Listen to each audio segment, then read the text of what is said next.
Hey guys, today we're going to look at the mysterious Angkor Wat temple in Cambodia, which has many strange secrets hidden inside.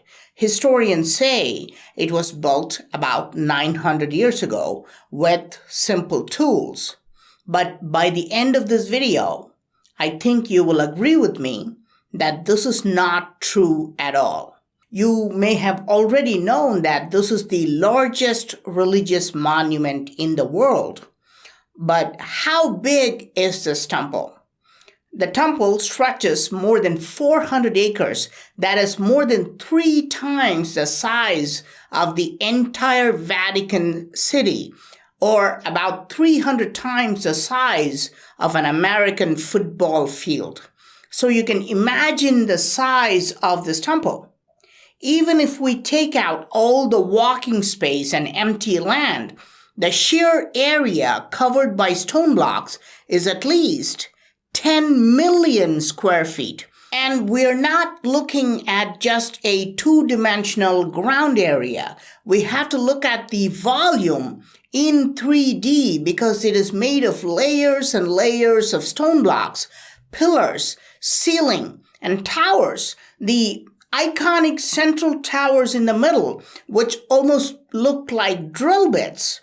They're still the tallest structures in the city, even after all these years. The central tower is 213 feet tall, and this view is actually printed on the flag of Cambodia.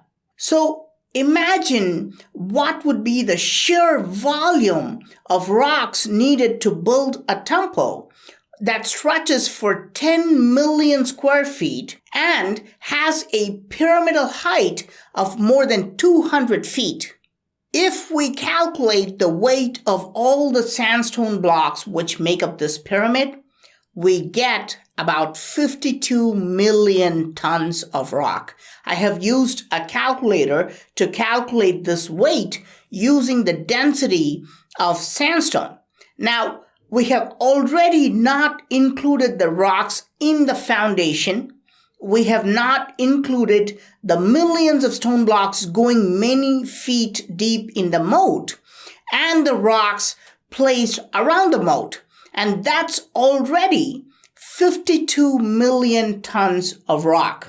Now, what I'm going to do is take only 20% of this number. So this way we know this is a very, very conservative estimate because Angkor Wat is not a true solid pyramid. There are lots of hollow spaces in between.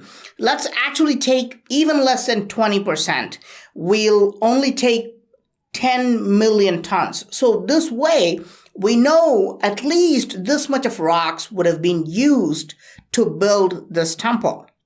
Okay, so why are we calculating the weight of the stone blocks in this temple? Because archaeologists and historians argue that the entire temple was built in just 37 years. You know the standard theory, people using chisels and hammers to build temples. Now, let's assume that these people worked from sunrise to sunset every day for 37 years. So they worked straight for 12 hours with no breaks. They don't eat. They don't even blink. And no rainy days, no war, no festivals for 37 years. That's a total of 162,060 hours. So if you do the math, if you divide the amount of rocks by the number of hours, this is the answer we get. Approximately 60 tons every hour. This means that they would have to cut and place at least 60 tons of rock every hour. This is 1 ton of rock every minute. So for every minute, they have to measure, cut, carve, lift, and place and align 1 ton of rock. This is simply impossible. We cannot accomplish this even today. Even with modern machinery, we have not yet developed the technology to cut, position, and polish 1 ton of rock every minute. That's more than 2,000 pounds of rock every minute, or 1,000 kilograms every minute. But there's something even more bizarre about this temple. There's no rock quarry anywhere nearby. So where did all these rocks come from? Archaeologists have located 2 different quarry sites from which the rocks have been cut and transported. The main sandstone quarry is from Phnom Kulen Mountain, which is about 50 miles away.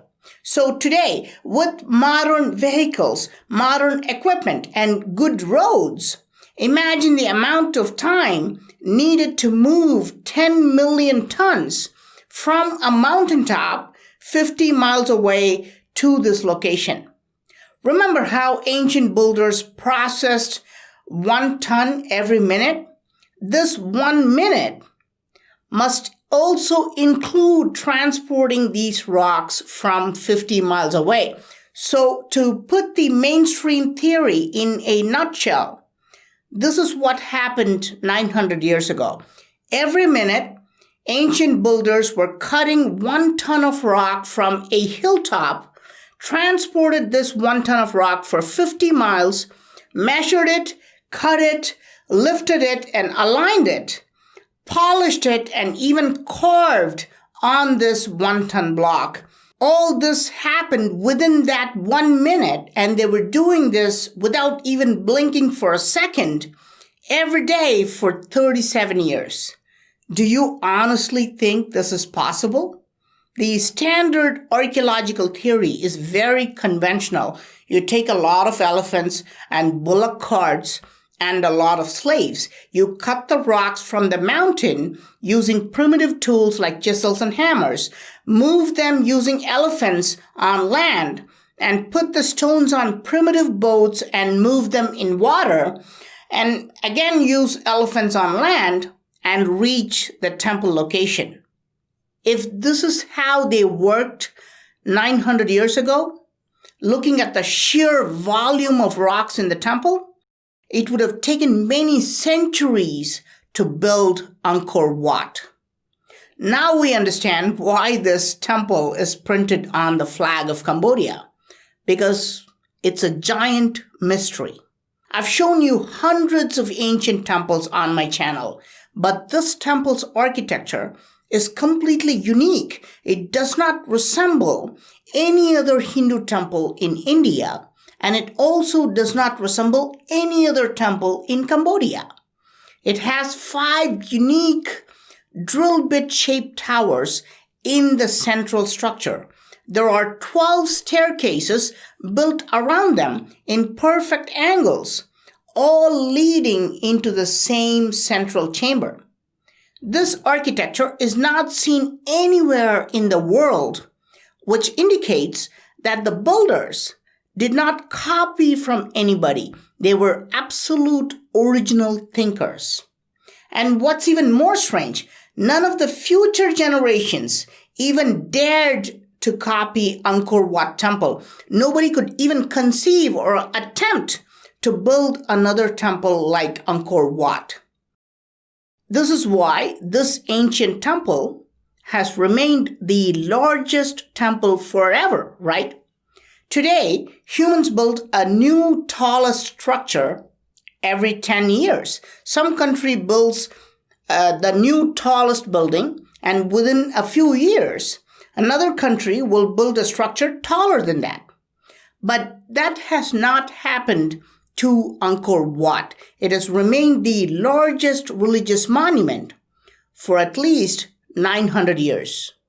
Not only is Angkor Wat designed with grandness and originality, it was also built in alignment with the heavens.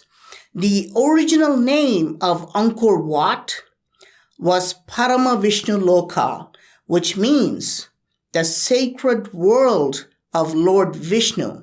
And the architect made sure he aligned this temple with the heavenly bodies.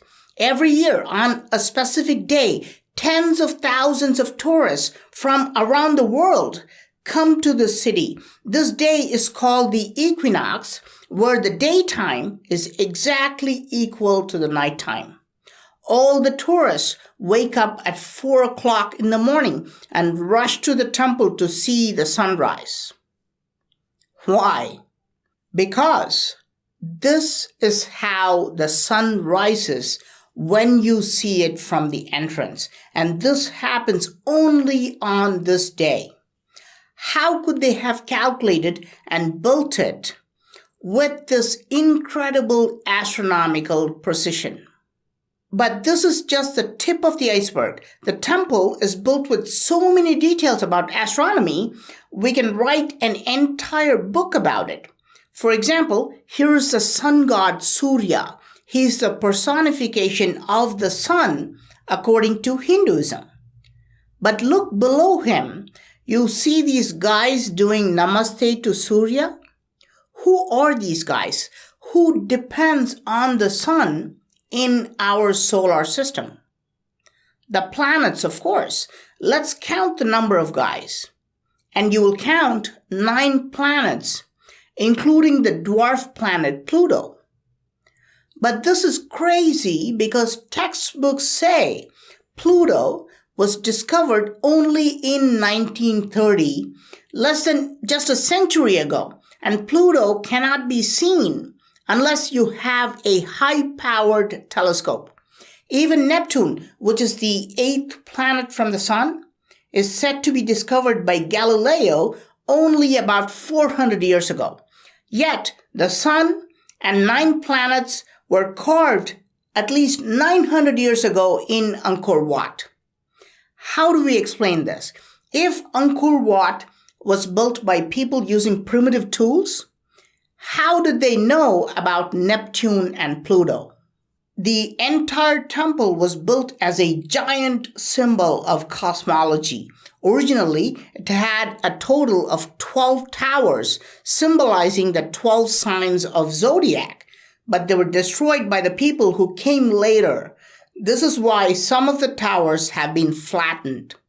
It's sad to see such a beautiful monument face plenty of destruction. So who built this temple and who tried to destroy it? Archaeologists argue that this temple was built by a king called Suryavarman, who was a Hindu, and after his death, he was immediately succeeded by his own son, who became a Buddhist. So the father builds the world's greatest temple, and what does the son do? The son did nothing but destroy all the Hindu carvings carved by his own father and created a few Buddhist carvings.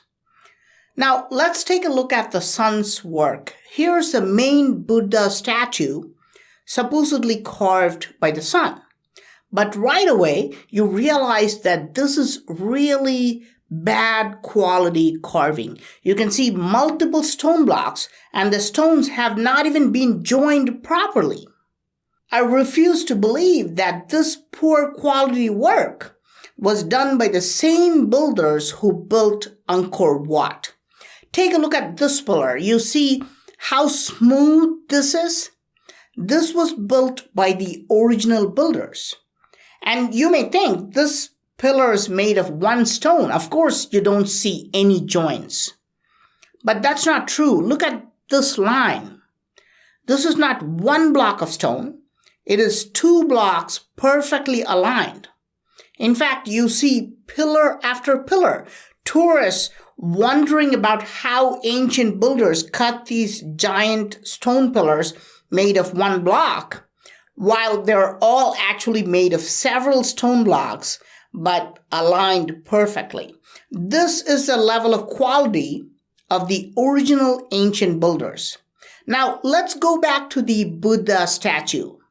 This is a terrible alignment. You can literally see all the stone blocks, and you sort of have to tolerate this.